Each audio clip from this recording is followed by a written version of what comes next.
So we are back with Massacre on another urban trail. So again, not his favourite place to be trailing, but got to train everywhere. So he's been given his scent, and to help him out even, I did start him off in the right direction. So I gave him a little bit of a helping hand there.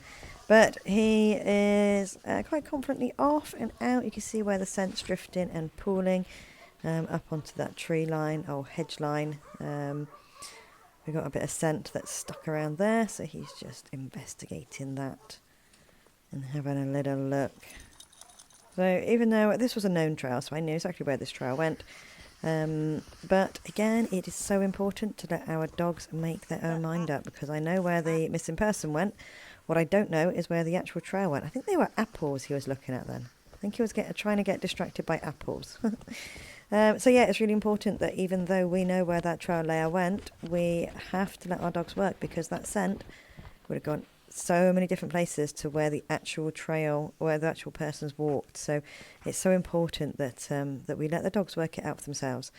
So he is just, that's where the alleyway is, and he's got a little bit confused because he thought it went down someone's driveway, which the scent probably did. There's probably scent gone down that driveway and down the drain, which is quite funny. But you've got water in that drain, and it's probably holding on to some of the scent in the water down there, so, or the damp conditions in there. So finally found his way down that alleyway. There's going to be loads of scent caught down here, but only once you actually get into that alleyway. And also think about how many people would have walked down here as well, adding to that scent, masking the scent, moving the scent, pulling the scent. So many things could happen to it. And he's not, as I say before, on all of his trials, he's not that confident either. So going in an area like that is actually quite scary for him. So I just shorten my line up as I come out, just because I don't know what's on the other side. So I just want to make sure that when I'm coming out of that alleyway, that I'm right behind him. A more confident dog, then I would just let that on a long line. But being mindful of the road as well. So there's lots of things to be concerned about and to be thinking about when we are coming out of an alleyway into an open area. So just giving him a bit of time to have a look around, see what's going on. Obviously, he's just suddenly come out into the open area as well, so he's got to make sure that he's satisfied with himself. Resetting himself again. He is the king of resets, this young man.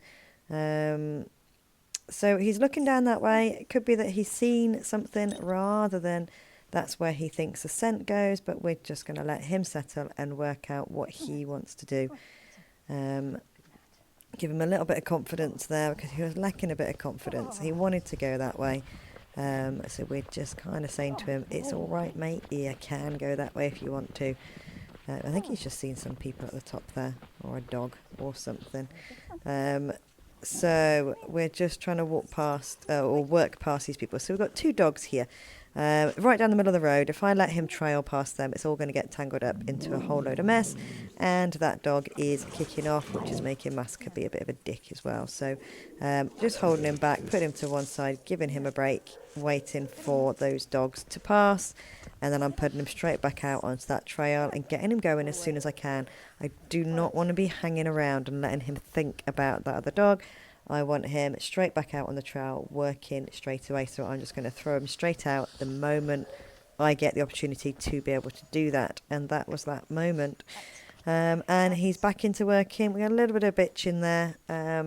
He doesn't tend to do that, but I think that little Jack Russell really riled him up, and I think that was where the Jack Russell we read. So we will let him off this one time. Slightly distracted now. Not quite the trailing behaviour that I like from him there. So a little bit distracted by that incident with the dog, but we're just going to let him settle, work it out, and get back into what he wants to do. So you can see here, you see by his body language, he wants to actually go down where that black Labrador is, but he's a little bit too, he doesn't want to push past the where the black lab is. You can see he kind of wants to go down that way, which is where the scent is going, but he's just a little bit cautious to go past him. The woman was staring at us, and I think she says something in the end. So just trying to get him back onto it. This wasn't his best trail. A lot of distractions. His what's it called? Urban work isn't as good as his rural work. He is a better rural trailer, but we have to train everywhere. So just trying to get him to work on through those big distractions for him, and he's finding that other dog very distracting, and he's just not confident enough to go past them. He just wants to kind of stay around or avoid them. They are being a little bit weird because they just stood there watching, so I give him a little bit of space, give him a little bit of line, making sure that I'm safe and the dog is safe, and we can get around that. Obviously the scent went across there. The scent didn't go across right because his body language was different, but I'm just allowing him to go out and around that dog to come back in to pick that scent trail up again. It's the only way I can get him past it. It's a good way to try and work them past something. If you can't get actually past that incident, you just want to put the dog further on from that incident and let them pick up the scent after the incident or after the thing that they can't trail past. It's a really good way to take something out or take a chunk out of that trail and just get them back onto the trail on the other side of the distraction, whatever that was.